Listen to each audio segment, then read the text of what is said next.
Hello, you're very welcome to another episode of the Irish People podcast. I'm your host, Claire O'Connor. The topic of today's podcast is workers' rights, more specifically collective bargaining rights, the right of workers to have their unions recognised and to collectively bargain with their employer for fair pay and fair terms and conditions in the workplace. Notably, although the right to collective bargaining is a recognised human right in numerous international treaties and conventions and declarations, as things stand, workers and their unions have no legal right to collective bargaining in this country. Over 100 years on from the 1913 lockout, the core demand of workers for union recognition still hasn't been realised, and there is no law providing for or making it mandatory for employers to recognise and negotiate with workers' unions. This has created a situation where workers in Ireland can be treated as commodities by their employers, effectively to be bought and sold and disposed of at will. Employers and governments have become increasingly creative in their efforts to weaken workers' rights, and against a backdrop of endemic low pay, increased precarity and increased insecure labour, the lack of collective bargaining rights has left workers in non-unionised sectors and firms especially vulnerable to abuse, exploitation, marginalisation and underpayment, with very little protection available to them in other areas of Irish employment law. It's widely argued that the right to collectively bargain through unions is essential to a functioning democracy, to a fair distribution of income and wealth, and to empowering workers to contribute to society as fully equal participants. It is one of the only proven means by which working people can improve their living standards and provide for their families. So to discuss these issues and more, I am joined in this episode by Gareth Murphy, Head of Industrial Relations and Campaigns at the Financial Services Union, and Dr Daryl D'Art, researcher and lecturer in industrial relations and author of A-World-Still-to-Win, Union Recognition, a Constitutional and Human Right. To kick us off, I begin by asking Gareth about a discussion document on this topic of unionising and collective bargaining recently published by his union, the FSU. Thanks a million, Claire. So the FSU published this little pamphlet towards the end of last year, and really it's calling for the right of trade unions to be recognised and to collective bargain on behalf of their members with employers to negotiate on things like pay, hours of work, pensions, sick pay, all those basic terms and conditions of employment that workers should be entitled to decent conditions in this day and age. Obviously, this is a debate that has haunted, I might say, the trade union movement for over a century at this stage, and we've had lots of attempts to deal with it. And as a union, we really wanted to kind of take it head on and call it as it is, and really put out a strong call for collective bargaining and union recognition. And so our pamphlet kind of has three elements to it: what we call the right to join, the right to representation, and the right to act. And that's what we see as three key components of what you might consider collective bargaining, union recognition, and, as I'm sure Daryl will mention later on, our constitution and what that constitution actually provides for. We wanted to give meaning to it. It's not just freedom of association or right to join. It's everything that comes from that. It's how you give that meaning in a contemporary workplace and modern world. So it's very much calling for collective bargaining, which is essentially, for any listeners who maybe aren't in trade unions out there, but collective bargaining really is the ability of you and your union to negotiate with your employer on things like pay, etc. And recognition, because sometimes these words are used either interchangeably or slightly to a side. But recognition is when essentially that employer says, you know what, we're going to negotiate basic working conditions, contracts of employment with your trade union, and that will set the template for our employment. That's basically what recognition is. And unfortunately, in Ireland, still in this day, we don't have a legal mechanism to achieve either of those things and we stand out like a sore thumb, to be frank. Even countries like America, Britain, Australia, New Zealand, the list is endless, have rights that we simply don't have, which is outrageous. So our pamphlet is a short pamphlet. It's designed just to be a real kind of user-friendly guide to these things like collective bargaining, union recognition, and what we want and what we mean. And hopefully it'll push the trade union movement on. We feel that the trade union movement as a whole needs to have some core demands, and we need to be clear in what we actually want. We won't achieve anything if we're not clear in our own understanding of what we want to deliver. Number one challenge we face in the non-recognized areas of finance and tech, and even some banking, in terms of KBC Bank is the only non-collectively bargained or non-union recognized retail bank. But the number one thing that our reps, and I actually surveyed some of our activists earlier this year, just in January, on organizing and how they're finding it. The number one thing is fear. They are scared of talking to colleagues about their pay, their conditions, joining a trade union, etc. And then workers themselves are fearful of joining a trade union or being seen to be having those conversations, say, with a union activist, because of their employer reaction. Without a doubt, there's this connection between fear and then, we all know the research around, if you were asked to join a union, it's quite high level, 70-something% would join if they were asked. And that if they were asked is very much related to fear, because they're not going to be asked if people are afraid. So, that right to organize, right to join, etc., right of access is really about trying to break down those barriers. So related to collective bargaining, also we've talked about unfair dismissal protection being day one protection. You have that as a right from the moment you go into a workplace, instead of having the 1 or 2 years lead-in period. Penalization for unfair dismissals is up to a maximum of 2 years pay, whereas for whistleblowers it's up to 5 years pay. So again, we would think penalization should be significantly higher, because you should be disincentivizing employers from taking that act of victimizing a worker for joining a union or talking union, etc.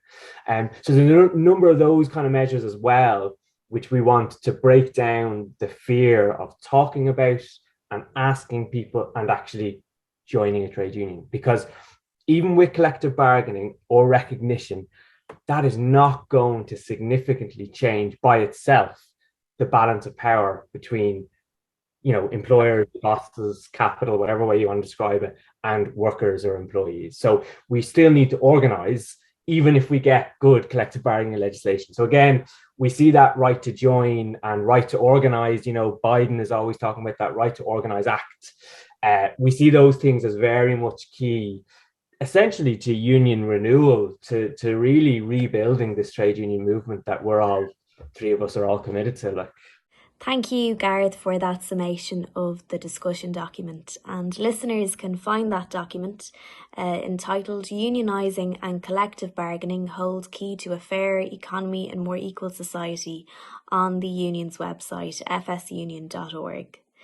Another thing the FSU have been talking about recently is inflation-proofed pay increases, which I think is really timely and welcome given the current crisis in the cost of living. Gareth, can you tell us more about that? So, again, we put out pay claims this year for 6%, which, a lot of people raised eyebrows in terms of now. It's kind of sad that 6% raises eyebrows, to be honest, because I think workers deserve decent pay increases every year. But obviously inflation for the first time is really beginning to bite. It's now accepted at being 5.5% over the last 12 months. And it's generally accepted now that it'll probably be about 4.5% by the end of the year. So not dropping. People were saying initially, this is just a spike, it'll drop. No, I think it's pretty agreed it's going to go on for a period of time.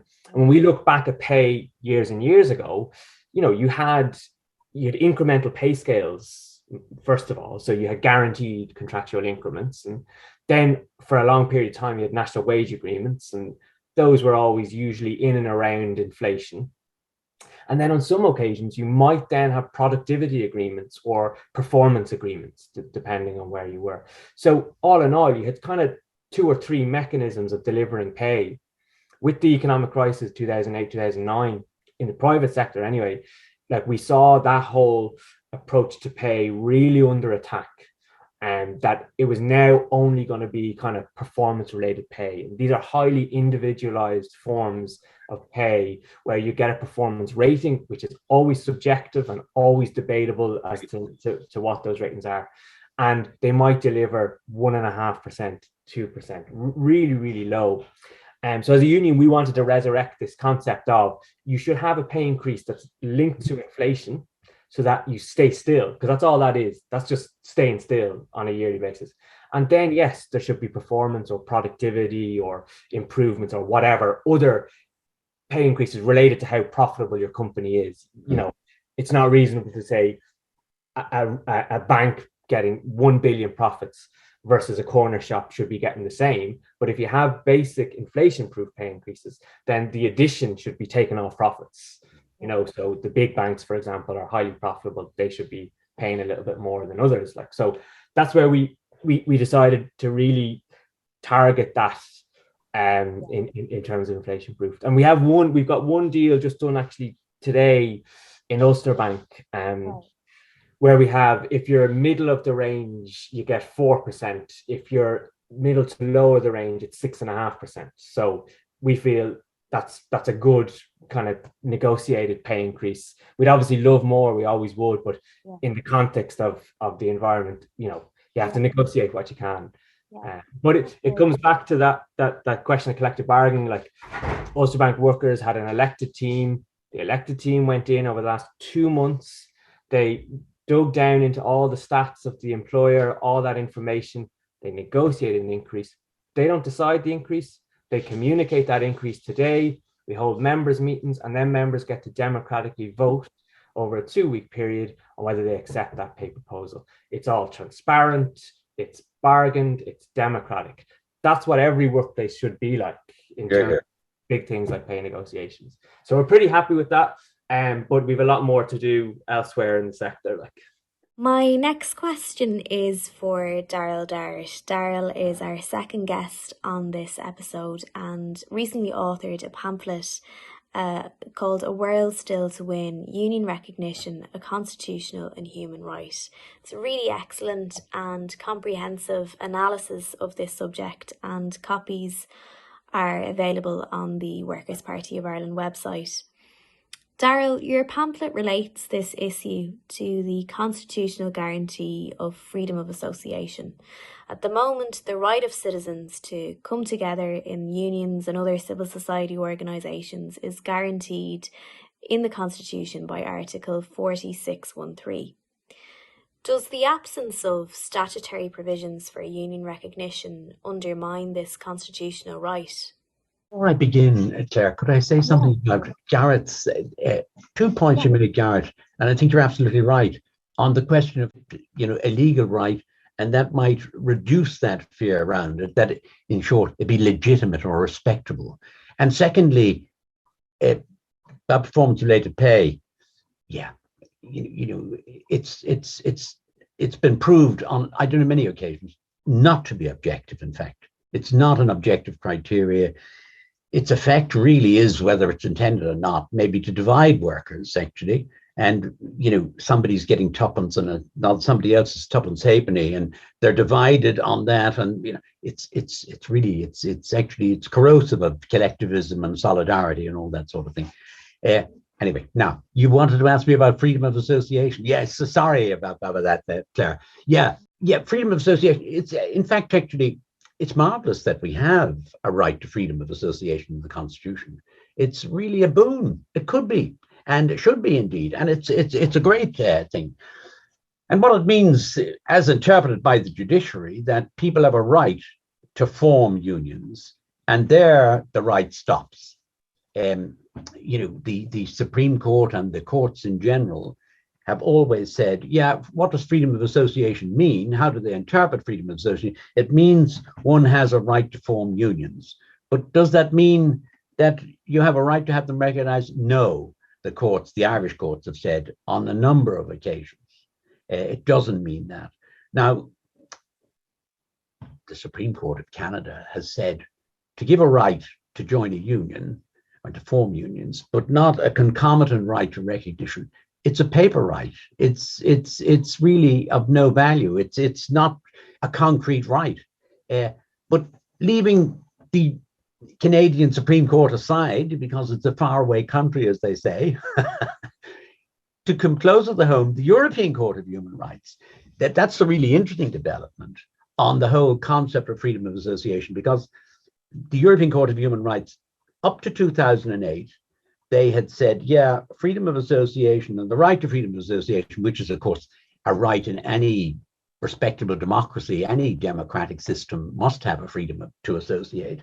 The European Court has said, yeah, that they were like the Irish courts, in fact, the very same. They said, yeah, it gives you a right to form joint trade unions, but not to have them recognized. Now, since 2008, the European Court of Human Rights has rejected that interpretation altogether. And their interpretation is now, and it was passed by unanimous judgment in the court, and on a second occasion, it was passed again by unanimous judgment. So it's now well established as part of the European Court of Human Rights law. And it said that, sure, the right to join a trade union is part, and a very important part, of freedom of association.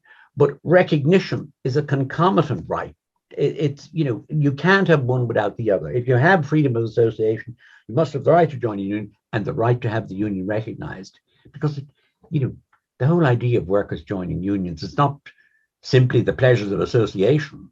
It's you want something, people want something concrete. And what they want concrete is quite reasonable in a democratic society, to have some influence over their working lives and what employers may or may not decide. And they can have an input and some measure of influence on that. That's a perfectly legitimate demand in any democracy. We do have the European Court of Human Rights, the law on the European Court of Human Rights, 2003, and it says we must implement European Court of Rights, the European Human Rights Court, their judgments must be implemented in Irish law, because people can go to the European Court and say, look, I'm not getting my European Court of Human Rights right, if you like, and that's fine. And the law, in fact, the 2003 law says, yeah, that should be the case. There's only one exception, or it's an unless. If, say, the European Court of Human Rights judgment, and to implement that judgment, would conflict with our constitution, then there's no obligation on the Irish state to implement European Court of Rights judgments. So the question then arises, well, would union recognition be unconstitutional? And my answer is a resounding no. It wouldn't be unconstitutional, it'd be quite constitutional. But before I even go into all that, since 1920, there's been on the statute book a law giving a right of union members in CIE to have the union recognized. It's union recognition, in fact. Now, that was a law passed in 1920. Some laws that were passed, then they were found to be unconstitutional. That law has not found to be unconstitutional. It's never been challenged. And in fact, it was modified in 1950, and it still gives CIE workers, it tells CIE management, they must negotiate with the workers' trade union. In other words, they must recognize and negotiate with the workers' trade union. That's the first thing. So, we've always had actually statutory recognition in CIE at any rate. Yeah. So that's, I think, important. But on the other question of would union recognition be unconstitutional, in my opinion, not at all. And I've gone to great lengths in my pamphlet, bored everybody to death with my arguments on that, but they're quite clear, I think. For instance, they say, the employer's right of dissociation, that the employer, just like the old judgment on the educational company, the right to dissociate. You have a right to associate, but you also have a right to dissociate. Now, they're trying to say the employers have a right to dissociate. But that's a ridiculous argument. Firstly, no bill anywhere in Europe or America or Canada requires an employer to join a union. That's never been the case. It never will be the case, I expect. So it's be difficult to dissociate from an organization of which you're not a member, wouldn't it? It'd be quite difficult. It'd be impossible, in fact, a logical impossibility. And anyway, the employer has already chosen to associate with the people he or she employs. Is that not so? You could say, oh, well, it's only on an individual basis. No. It's also on a collective basis. So there's already, the employer already associates with the worker. So it's a nonsensical argument. The second one is that property rights in the Constitution, it would infringe property rights.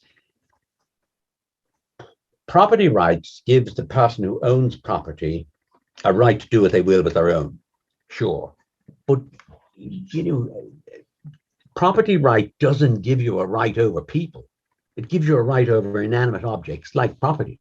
It doesn't give you a right over people. So therefore, that's really quite nonsensical, really. They don't have the ownership over the workers at all, in my opinion. They have the ownership over the property and the company, sure.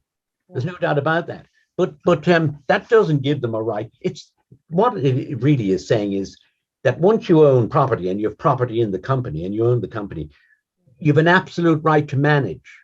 Nobody has an absolute right to manage. The absolute right to manage has been challenged since the beginning of the Industrial Revolution. That's what unions do. And even some unions or some workers who aren't even organized, they challenge the right to manage. It's a contested concept. And anyway, in the Constitution, people exaggerate the property rights in the Constitution. There's another one that talks about the common good and that property rights may have to be put aside in favor of the common good. Now, unions, and really there's no doubt about it, are part of a common good. People don't give them credit, and unions sometimes don't give themselves credit. Done a lot of good work over the years in raising wages and conditions. They've also had a role in democracy and the development of the welfare state and democracies all throughout Europe. That is a social good. I don't think there's any doubt about it. If you look at countries where there's no union at all, you can see what benefits unions bring. And even, it could be argued, they even bring a benefit to the capitalist himself in helping to sort of make the enterprise more rational, more predictable, and more manageable, actually. There is a slogan going about among some academics, unions help management to manage better. Actually union recognition would be a social good. So it could easily come in under the Constitution.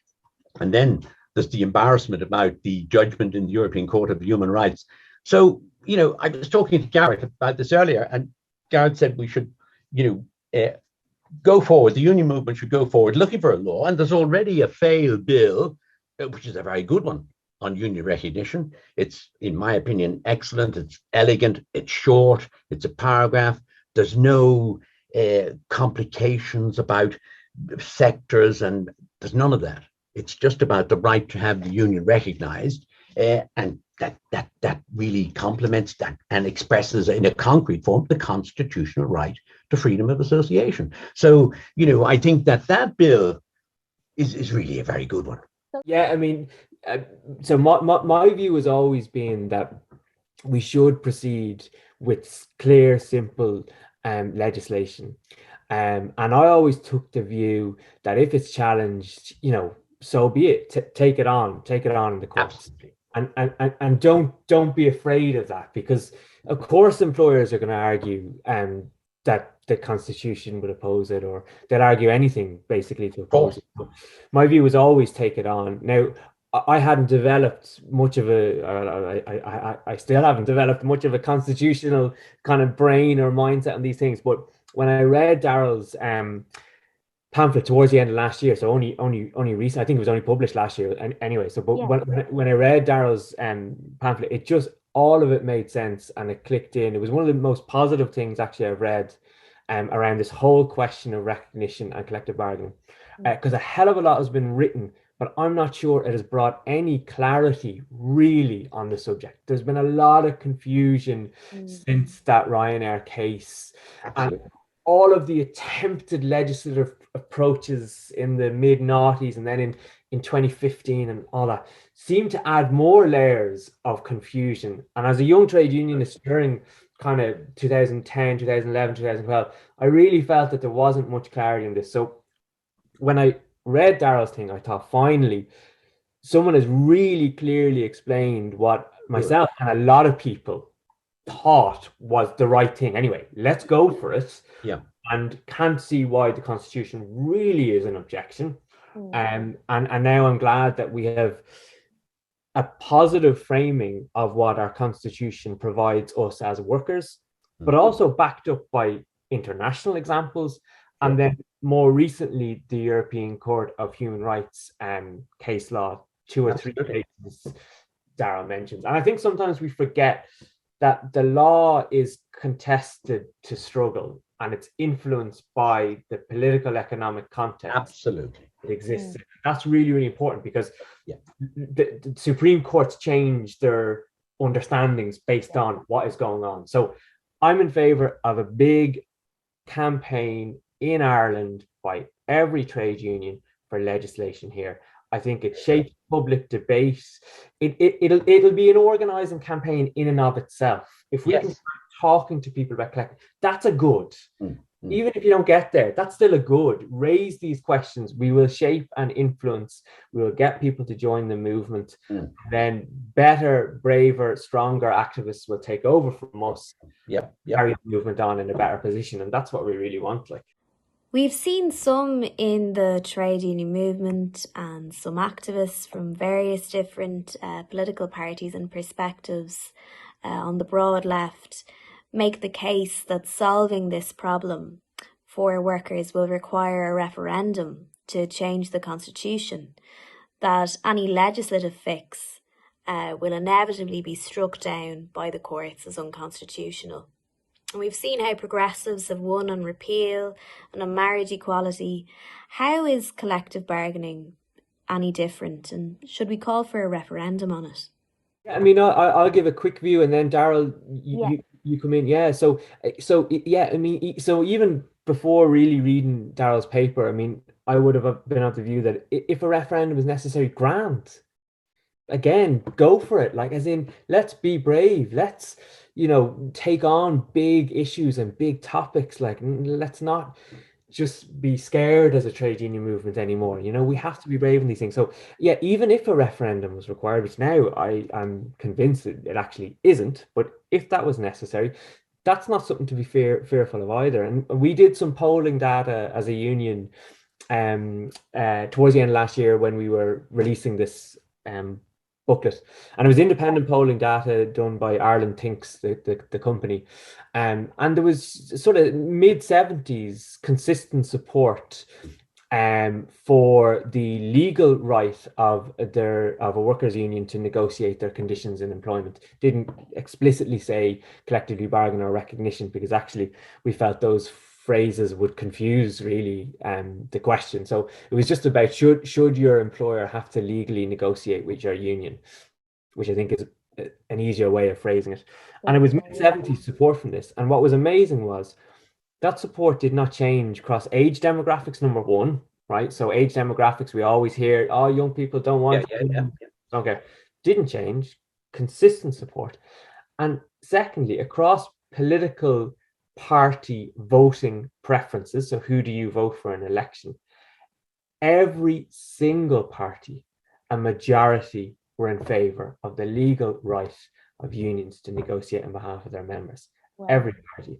Now that varied. Fine Gael was the lowest. It was 55%, I think. But it was still actually a majority of Fine Gael members, but he was right. And then it goes right up to Sinn Féin and the Labour Party, etc., who are in the high 80s or early 90s, I think it was. So for us, like, that polling data, simple stuff, was again clear. And I think Daryl can comment on other research, but it's fairly consistent that about 70 to 75% would join a union, want their union to be recognized, whatever way you ask that question, they're supportive of it. So I definitely wouldn't be fearful of a referendum if it's necessary. But Daryl, you can comment on. But just on the surveys, the great thing about that survey was, from our perspective anyway, is the surveys we've done, we took this material from the European Social Survey. The same figures came out, in the high 70s, even among non-union people, So, and the interesting thing was, we also did, because we didn't want to be accused of taking just a snapshot of a particular time, we looked at the surveys, the European Social Survey from the 80s, the beginning of the sort of time when unions were under attack and have been since. And what happened over the period from the 80s up to the 1990s and into the early 2000s was that there was actually an increase in the numbers and percentage of people who wanted trade unions or wanted the value of trade unions, were unions a good thing, et cetera, that actually went up. People have been saying since the 80s, oh, well, unions now, people don't want them. It's all nonsense. There's no evidence for it. All the evidence is on the other side. On the referendum question, in my opinion, I think it's superfluous. We already mentioned the sort of 1920 Act that gives CIE workers the right to recognition, but it's already on the statute book. So why would you need a referendum? We already have a constitutional guarantee that gives workers the right to join unions. Now, the whole idea of having a constitutional guarantee is that guarantee must take a concrete form. For instance, you have a constitutional right to join a trade union. In the Unfair Dismissals Act, it's an automatic unfair dismissal if an employee is dismissed for being a union member. That's because he has a constitutional right to be a union member. So, that's already all there. There was this in the 60s and 70s, the Supreme Court, or maybe it was later, the Supreme Court developed this, what's called unenumerated rights. That some rights, they weren't explicit in the Constitution, but you could draw them from the wording and what was there by taking a sort of, what's called a purpose or a practical interpretation, not just concentrating on the words, but what do they mean actually? What do they mean? And, everybody's agreed, even long before this debate arose, the Law Reform Commission recognized itself that, union recognition was part of freedom of association. So we don't need a referendum. And I feel, now maybe I'm pessimistic, but I feel the referendum is superfluous, but actually it would be a bad strategy on our part. I don't think it's even necessary. If it was necessary, so be it. It'd be much better to agitate for a bill, really. The existing bill, that'd be much more fruitful, I think. And as you say, let it come down. If people want to challenge it, let them do so. But a referendum, I think, it wouldn't get the easy passage like other recent referenda got on gay marriage or on the repeal of the eighth. There was a fair amount of sort of consensus, really, on those questions. And if we look at the surveys, you could say, well, there's an equal consensus on the right to have your union recognized. However, there would be a lot of sort of people, a lot of powerful people would sort of pull out all the stops to make sure the referendum, if it ever took place, would fail. So we'd be up against it, in short, I think. And anyway, why do that when there's really no need for it? What you say is, look, we want our constitutional right to be recognized and to be made into a concrete form. That's. And by the way, we're not being unreasonable. I think Gareth pointed out that this has been going on now since the sort of first bill, the 2001 bill. It's over 20 years. We're still talking about it. There's been the 2001-2004 Act. There's been the Supreme Court judgment in the Ryanair, and then there's been the 2015 Act. It's still, the 2015 Act certainly was an improvement on the others, but it doesn't go the whole way. So I think this is, from the union's point of view, it's straightforward. For once, the Constitution is on our side. That's a key thing. The Constitution is on our side. And the European Court of Human Rights is on our side. And we like to do things that the European Court of Human Rights think is a good thing. We pride ourselves on that, being good Europeans, etc., etc. So it's really all on our side. The weapons are all there. All we need to do is to sort of wield them. Can either of you offer a view on colleague representative bodies and committees? We've seen these used increasingly by employers over recent years. Can they actually establish an obligation on their employer to concede collective bargaining in the same way that recognition of an independent trade union can? Of course, employers would take that view because they're sort of prisoner unions. They're not unions at all. That's the first thing. The second thing is yellow dog unions, as they call them in the States. They've been outlawed since 1935. The European Court of Human Rights have outlawed them. And the ILO, they're totally opposed to them because to pretend that you could have collective bargaining, according to the ILO, collective bargaining cannot begin until a union is recognized for that purpose. Staff associations, by the way, in the banks actually, in Britain and Ireland, they all started off with staff associations. All of them are now independent trade unions, or represented by independent trade unions. Staff associations always end the same way, in disappointment, comrades. They do. They always do, because they have no independence. Think about it. You're in the bank, you're in an organization, and there's an independent union. Actually, Michael O'Leary wanted that as well, if you remember, in Ryanair. Yeah. That was all, he said, oh, I have this staff association, and I name the people who go on to it and all. Sure, it's nonsensical. They're just creatures of the employer. They're the employer's creature. And they've no independence, and they're dependent on the employer. We all are when we're employed. We're semi-dependent on our employer. We're in a sort of weak position individually. That's self-evident. You don't have to be a genius to work that one out. It's self-evident. And an association like that, it doesn't have independence. It's no backing. It's no research facilities to sort of, even to inform people of even the proper law, etc., etc. There's none of that. They're all creatures of the employer, and they're in a very weak position. I've gone into it in a bit of detail in my pamphlet. Thanks, Gareth, by the way, for all the praise of the pamphlet. Will I get over it? That's the question. And maybe I lose the run myself. Just on the association piece, and I suppose I'm more familiar with recent developments around information consultation bodies and European Works Councils, and some of the developments that largely came from European directives transposed here.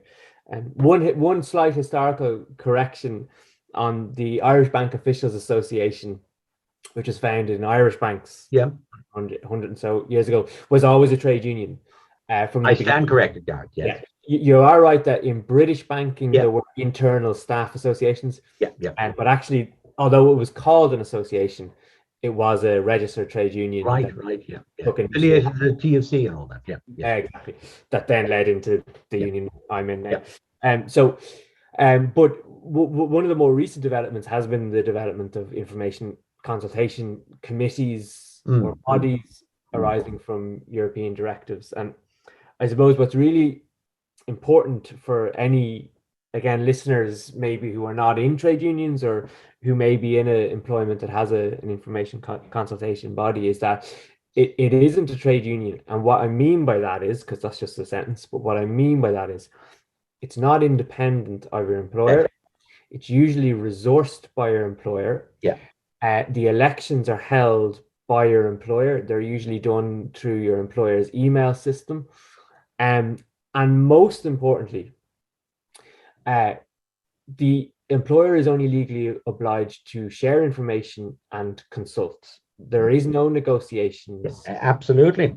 No reaching agreement.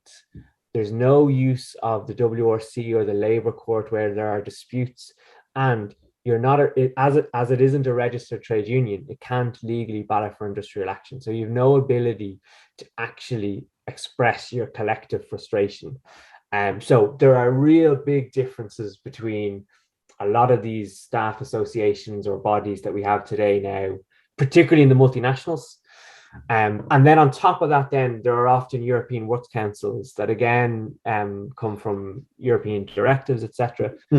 And these are really, and this is what's interesting about Ireland, is that we're not a European country in many ways. Sure. Not a European country when it comes to industrial relations, really at all. We're an Anglo country. Yes. We're far more similar to Britain. Yeah.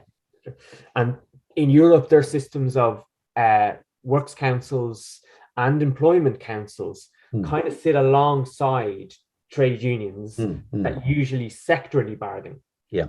And they developed. I mean, in Italy, they're really connected to the anti-fascist struggle. You know, they almost have a Gramscian tradition. You know, it's very different.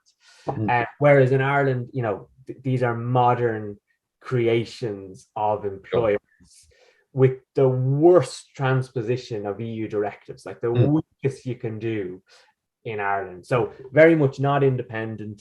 They're not your own collective resources. One of the great things about trade unions is that they're the collective resources of workers. Yeah, absolutely. Saved and invested over 100 years in various you know, skills and resources and buildings and everything that's there to serve the democratic membership.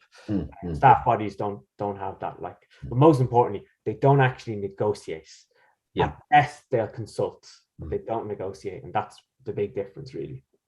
I mean, I'm not opposed to anything that strengthens our ability to win collective bargaining and union recognition. Absolutely. But I suppose two things. Number one, I'm not going to hold my breath on an EU directive, because these things can take a long time. And by the time they get eventually implemented and transposed, et cetera, you can end up with something looking very different to what it previously looked like. But number two, my understanding is that actually still doesn't address the questions that we're talking about around union recognition, collective bargaining, and the right to organise in Ireland. Because like you say, it might tell the government that, look, you need to put in place an action plan, like on climate change, like on the gender pay gap, like on all these things. You need to have some kind of action plan to get yourself up to this level. Well, what's an action plan? But you're going to need the right to organise, the right to collectively bargain, the right to union recognition. So we're still going to need to do it. So I'm not necessarily going to hold my breath on that. And I think it's not as effective as organising and campaigning here in Ireland with Irish unions, Irish workers for legislation here. I think it's a much better way of doing things, because I think actually we'll rebuild the trade union movement on the basis of that campaign. We won't if we sit here waiting on an EU directive to land on us. Sure. I'm not against, of course, and I couldn't be against the idea of a minimum wage. I'm not against that. It creates a sort of floor, and that's a good thing, surely. But the directive, I accept all those things Gareth says. And the directive is supposed to, the high-level group that was set up, the second one in 22 years, it's also supposed to consider the question of union recognition, I gather. So to be looking at collective bargaining coverage and also at union recognition. Now, in France, I believe collective bargaining coverage is 90%. 90% of workers are covered by collective bargaining agreements. But the actual numbers, or the percentage of people in trade unions, is 10% of the workforce. Now, you might say, does it matter? Well, it does, in my opinion. It does matter, and it matters a lot, because a trade union, of course, a trade union negotiates better wages and conditions, but that's not the only good. And I did talk about unions as a social good, and it's not just about wages, it's about democracy. It's about democracy at work. It's about some control over your working life. Actually, you could even argue on a psychological level that's a good thing. We won't go into that, but you could argue that to have some, people who get really upset is when they've no control over anything. But if you can exercise some control, it's good for your psychological makeup. But leaving all that aside, because that could end in psychobabble. But the collective bargaining coverage thing is, I'm reluctant to sort of argue against it in some ways, but I fear that it could have unintended consequences.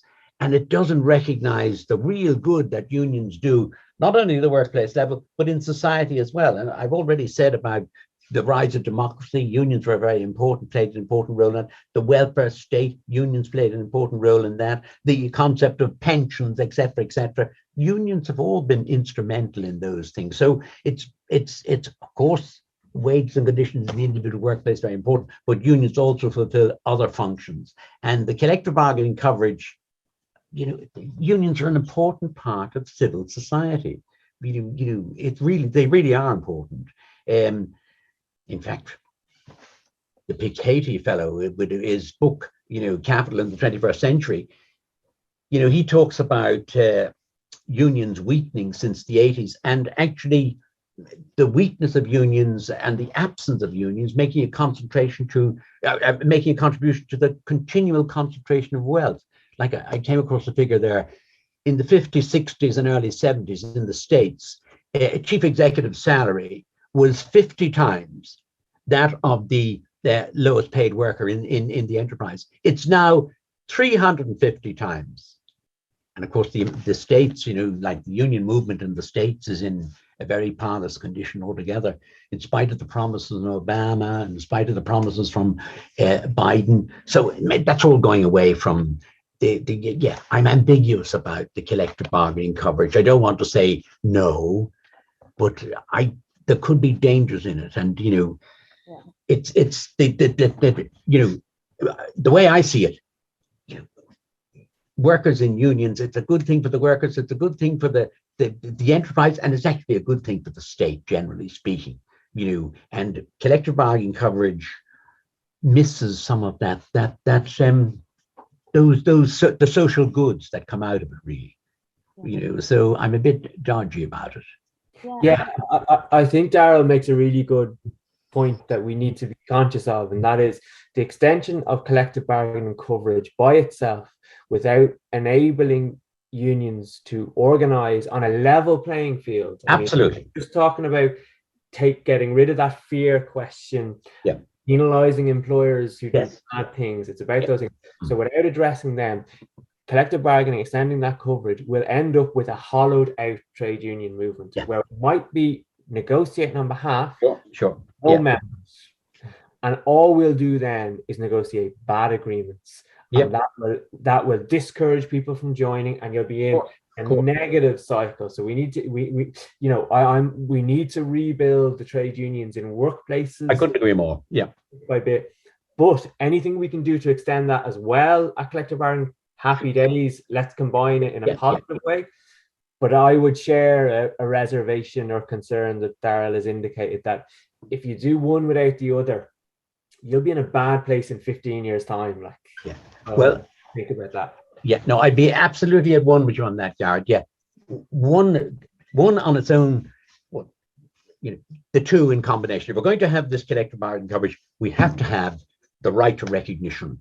And just some people get this idea that if you have statutory recognition or right to recognition, that people are going to end up being forced to join unions. Nothing could be further from the truth. It'll be a test for everybody, actually. If we got the right to recognition, then the job of the union is to organize the people and bring them in. Nobody's going to be obliged to join. It's like that nonsense about the employer's right to association. It's all nonsense, really. It's good propaganda stuff, and it muddies the waters and makes us all confused, but it's all rubbish, really. It's not sensible. It's been kicking around for a long time. But no, I'd agree with you entirely, Gareth. That collective bargaining coverage by all means, but not without the right to recognition. And we can take our chances with that. So that concludes our discussion on trade union recognition and collective bargaining. Rest assured, there is a lot more work to be done on this critical issue for working people, and indeed for the future of the trade union movement. Can I thank Gareth and Daryl for their participation and excellent contributions, and thank you very much for listening in. If you enjoyed this discussion, you can find previous episodes in this podcast series on the Workers' Party of Ireland website and across our social media platforms. and please feel free to circulate it with anyone you think may be interested.